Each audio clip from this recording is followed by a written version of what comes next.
આજે વાંસદા તાલુકામાં જે ગેરકાયદેસર રીતે એજન્સીઓ આવીને જે સર્વે કરે છે એ સર્વેના વિરોધમાં વાંસદાના તાલુકા મેજિસ્ટ્રેટ એટલે મામલતદારને ચેતવણી આપીએ છીએ કે જો ગેરકાયદેસર રીતે અમારા ગામમાં પ્રવેશ કરીને અમારી જળજંગલ જમીન લૂંટવાની કોશિશ કરશે તો હવે અમે શાંત બેસવાના નથી, અમે પાડલિયાવાલી કરવામાં ગભરાવાના પણ નથી.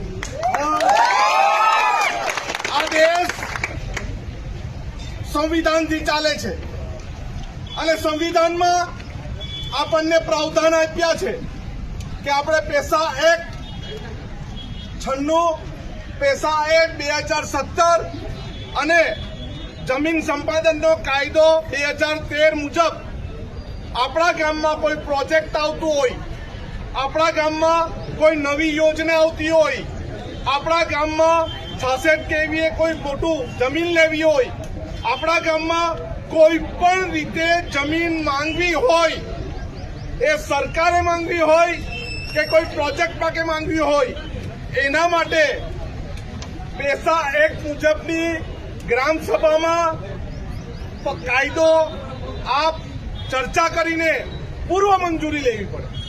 જ્યારે ગ્રામ સભા હોય ત્યારે તમામ ગામના લોકો પાસે એ એજન્સી આવીને માંગણી કરે કે અમારી આ જગ્યાએ ડેમ બનાવવાના છે, રસ્તો બનાવવાના છે, હાઈ સ્પીડ કોરિડોર બનાવવાના છે, પાવર પ્રોજેક્ટ માટે જગ્યા જોઈએ છે, ગુડ્સ ટ્રેન માટે જગ્યા જોઈએ છે, તો એ જગ્યા માટે પૂર્વ મંજૂરી લેવી પડે.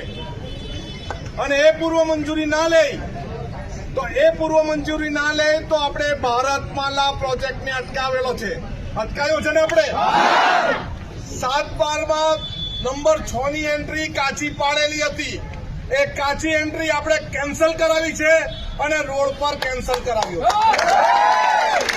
આ ચોર, ટુચ્ચી, ગુંગી, બેરી સરકાર છે એટલે કોઈ પણ હિસાબે અને કોઈ પણ ભોગે એના પર ભરોસો કરવાનો અને જે પોલીસ વાળાએ કેસ કર્યો હોય કે ફરિયાદ કરી હોય પોલીસમાં તો આપણે એ એજન્સીના વિરોધમાં એટ્રોસિટીની એક્ટની ફરિયાદ કરવી પડે. કરવાનું ને કોઈ એક જણે નથી કરવાની, ગામના 100 જણા જઈને ફરિયાદ કરો. એટ્રોસિટીની મારી ફરિયાદ લેવું આપણે બધાએ જવાનું છે.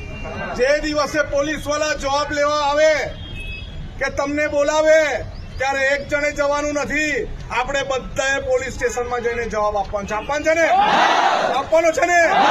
અત્યારે હાઈ સ્પીડ કોરિડોરની પણ વાત ચાલે છે, પાવર ગ્રીડ પ્રોજેક્ટની બી વાત ચાલે છે અને ગુડ્સ ટ્રેનની પણ વાત ચાલે છે. જુદી જુદી રીતે સંપાદન કરવાની વાત ચાલે છે. આપણે કોઈ પણ પ્રકારનું સંપાદન કરવાના નથી, કોઈ પણ પ્રકારની એક ઈંચ જમીન આપવાના, કોઈ પણ રીતે એક ટીપું પાણી ઉદ્યોગોને આપવાના, આપણે એક ઘન ફૂટ પણ લાકડું કોઈને આપવાના નથી. અને જો કોઈ દાદાગીરીથી આવે તો હવે તમને કહેવાની જરૂર નથી. આપણે હું કરવા તમે બધા સમજી ગયા ને. કોઈ કૂતરું આપણા ઘરમાં અડકાયેલું ઘૂસી જાય તેને શું કરવાનું?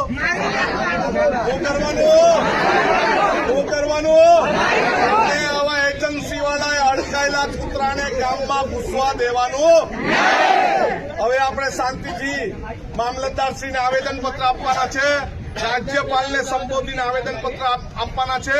મામલતદારશ્રી એનો આપણને જવાબ આપશે.